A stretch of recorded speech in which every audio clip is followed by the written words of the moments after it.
ಆತ್ಮೀಯ ಬಂಧುಗಳೇ, ಶ್ರೀಮದ್ ಭಗವದ್ಗೀತೆ ತತ್ವ ವಿವೇಚನೆ ಟೀಕಾ ಅಧ್ಯಾಯ 4 ಜ್ಞಾನ ಕರ್ಮ ಸನ್ಯಾಸ ಯೋಗ. ಇದರಿಂದ ಇವತ್ತು 42ನೇ ಶ್ಲೋಕವನ್ನು ತಿಳ್ಕೊಳ್ಳೋಣ. ಶ್ಲೋಕ 42.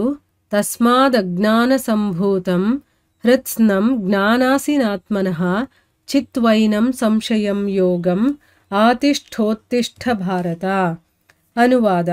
ಆದ ಕಾರಣ ಹೇ ಭರತ ವಂಶೀಯನಾದ ಅರ್ಜುನ, ನೀನು ಹೃದಯದಲ್ಲಿ ಸ್ಥಿತವಾಗಿರುವ ಈ ಅಜ್ಞಾನ ಜನಿತ ನಿನ್ನ ಸಂಶಯವನ್ನು ವಿವೇಕ ಜ್ಞಾನರೂಪಿ ಖಡ್ಗದ ಮೂಲಕ ಛೇದಿಸಿ ಸಮತ್ವರೂಪಿ ಕರ್ಮಯೋಗದಲ್ಲಿ ಸ್ಥಿತನಾಗಿ ಬಿಡು ಮತ್ತು ಯುದ್ಧಕ್ಕೆ ಎದ್ದು ನಿಲ್ಲು. ಇದು ಶ್ಲೋಕ ಮತ್ತು ಅದರ ಅನುವಾದ. ಈಗ ನಾವು ಇದನ್ನು ಅರ್ಥ ಮಾಡ್ಕೊಳ್ಳೋದಕ್ಕೆ ಪ್ರಯತ್ನ ಮಾಡೋಣ. ಭಗವಂತ ಕರ್ಮಯೋಗಿಯ ಪ್ರಶಂಸೆಯನ್ನು ಮಾಡಿ ಈಗ ಅರ್ಜುನನಿಗೆ ಕರ್ಮಯೋಗದಲ್ಲಿ ನೀನು ಸ್ಥಿತನಾಗಿ ಯುದ್ಧ ಮಾಡು ಅನ್ನುವಂಥ ಆಜ್ಞೆಯನ್ನು ಕೊಟ್ಟು ಭಗವಂತ ಈ ಒಂದು ಅಧ್ಯಾಯದ ಉಪಸಂಹಾರವನ್ನು ಮಾಡ್ತಾ ಇದ್ದಾನೀಗ. ಯಾವ ಕಾರಣದಿಂದ ಆ ಕಾರಣದಿಂದ ಅಂತ ಹೇಳಿದಾನಲ್ಲ, ಅದು ಯಾವ ಕಾರಣದಿಂದ ಅಂತಂದರೆ ಇದು ಕರ್ಮಯೋಗ ಅನ್ನೋದು ನಮ್ಮನ್ನು ಬಂಧನದಿಂದ ಬಿಡಿಸುತ್ತೆ ಅಂತ ಹೇಳ್ತಾನಲ್ಲ, ಆ ಕಾರಣವನ್ನು ಇಲ್ಲಿ ಹೇಳ್ತಾ ಇರೋದು. ಅದಕ್ಕೆ ಭಾರತ ಅಂದರೆ ಭರತ ವಂಶದಲ್ಲಿ ಹುಟ್ಟಿರುವಂಥವನಲ್ವ, ಅದಕ್ಕೋಸ್ಕರ ಹೇಳ್ತಾ ಇದ್ದಾನೆ. ಭರತ ವಂಶೀಯನಾದಂತಹ ಅರ್ಜುನನೇ, ಅಂದರೆ ನಿನ್ನ ವಂಶದಲ್ಲಿ ಹುಟ್ಟಿರುವಂಥ ಎಂತೆಂಥ ಕೆಲಸಗಳನ್ನು ಮಾಡಿದ್ದಾರೆ, ನೀನು ಕೂಡ ಅದೇ ವಂಶದಲ್ಲಿ ಹುಟ್ಟಿದೀಯಾ ಅಂತ ಹೇಳ್ತಾ ಇರೋದು. ಅಂದರೆ ನೀನು ಕೂಡ ವಿಶೇಷವಾದ ಕಾರ್ಯಗಳನ್ನು ಮಾಡಬೇಕಾಗಿರುವಂಥವನು. ನೀನು ಹೃದಯದಲ್ಲಿ ಈ ಸ್ಥಿತವಾಗಿರುವಂಥ ಈ ಅಜ್ಞಾನ ಜನಿತ ನಿನ್ನ ಸಂಶಯ ಇದೆಯಲ್ಲ, ಅದನ್ನು ನೋಡಿ. ಸಂಶಯ ಅನ್ನೋದು ಯಾವಾಗ ಬರುತ್ತೆ ಅಂತಂದರೆ ಅಜ್ಞಾನ ನಮ್ಮಲ್ಲಿ ಇದ್ದಾಗ ಮಾತ್ರ ಸಂಶಯ ಬರೋದಕ್ಕೆ ಸಾಧ್ಯ. ಯಾವಾಗ ಜ್ಞಾನ ಅಂದರೆ ತಿಳ್ಕೊಂಡಿರ್ತೀವೋ ಆ ವಿಷಯದ ಬಗ್ಗೆ, ಅಲ್ಲಿ ನಮಗೆ ಸಂಶಯ ಅನ್ನೋದು ಬರೋದಿಲ್ಲ. ಸೊ ಈಗ ಸಂಶಯ ಇರೋದಕ್ಕೆ ಕಾರಣ ನಾವೇ ಅಲ್ವಾ, ನಾವು ಅಜ್ಞಾನದಲ್ಲಿದ್ದೀವಿ, ಅದಕ್ಕೆ ನಮಗೆ ಸಂಶಯ ಬರ್ತಾ ಇದೆ.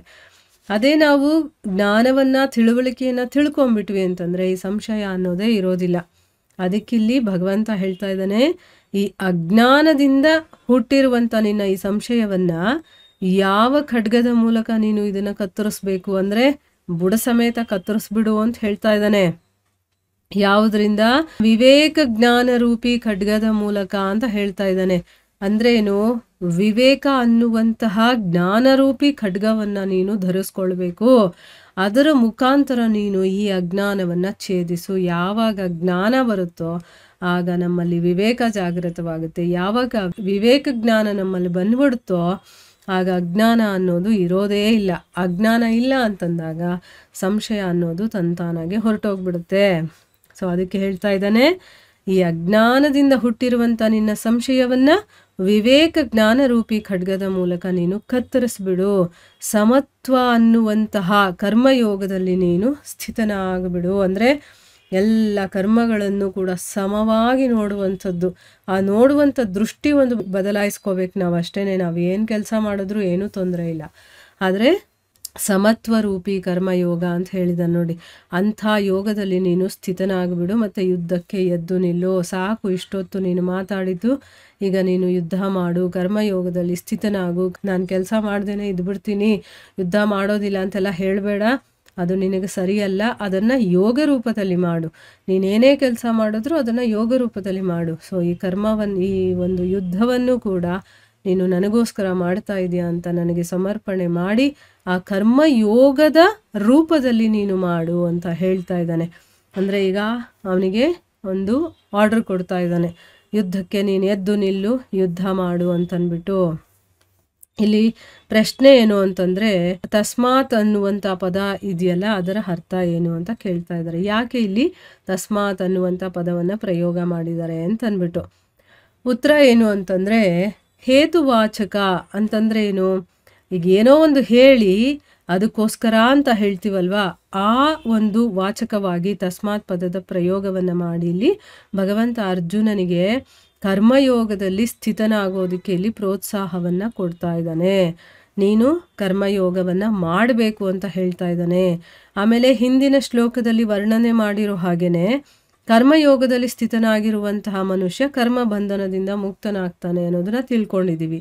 ಅದಕ್ಕೋಸ್ಕರ ನೀನು ಕರ್ಮಯೋಗದಲ್ಲಿ ಸ್ಥಿತನಾಗಿ ನೀನು ಕರ್ಮ ಮಾಡೋದ್ರಿಂದ ಏನಾಗುತ್ತೆ, ನಿನಗೆ ಕರ್ಮ ಬಂಧನದಿಂದ ಬಿಡುಗಡೆ ಅನ್ನೋದು ಸಿಗತ್ತೆ. ಅದಕ್ಕೋಸ್ಕರ ನೀನು ಹಾಗೆ ಮಾಡಲೇಬೇಕು ಅನ್ನೋದು ಇದರ ಅರ್ಥ. ಈಗ ಯಾಕೆ ಕರ್ಮವನ್ನು ಮಾಡಬೇಕು ಅನ್ನೋದು ನಮಗೆ ಗೊತ್ತಾಯಿತು. ಅದನ್ನು ಯೋಗ ರೂಪದಲ್ಲಿ ಮಾಡಿದಾಗ ಮಾತ್ರ ನಮಗೆ ಕರ್ಮ ಬಂಧನ ಅನ್ನೋದು ಸಿಗೋದಿಲ್ಲ. ಅದನ್ನು ಯಾವುದೇ ಒಂದು ಫಲಾಪೇಕ್ಷೆ ಇಲ್ಲದೆ, ಮೋಹ ಇರಬಾರ್ದು, ಮಮತೆ ಇರಬಾರ್ದು, ಅದರಲ್ಲಿ ಅಟ್ಯಾಚ್ಮೆಂಟ್ ಇರಬಾರ್ದು, ಆ ರೀತಿಯ ಒಂದು ಮನಸ್ಥಿತಿ ಇರಬೇಕು ನಮ್ಮದು. ಆ ರೀತಿ ನಾವು ಕರ್ಮಯೋಗವನ್ನು ಮಾಡಿದಾಗ ನಮಗೆ ಬಂಧನ ಅನ್ನೋದು ಇರೋದಿಲ್ಲ.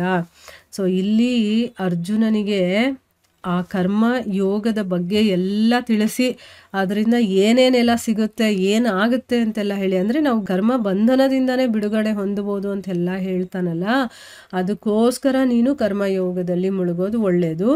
ಆ ಕರ್ಮಯೋಗದಲ್ಲಿ ಮುಳುಗೋದ್ರಿಂದ ನಿನ್ನ ಕರ್ಮ ಬಂಧನದಿಂದ ಬಿಡುಗಡೆ ಕೂಡ ಆಗುತ್ತೆ ಅಂತ ತಿಳಿಸೋದಕ್ಕೋಸ್ಕರ ಇಲ್ಲಿ ಅವನು ತಸ್ಮಾತ್ ಅನ್ನುವಂಥ ಪದಪ್ರಯೋಗವನ್ನು ಮಾಡಿದ್ದಾನೆ.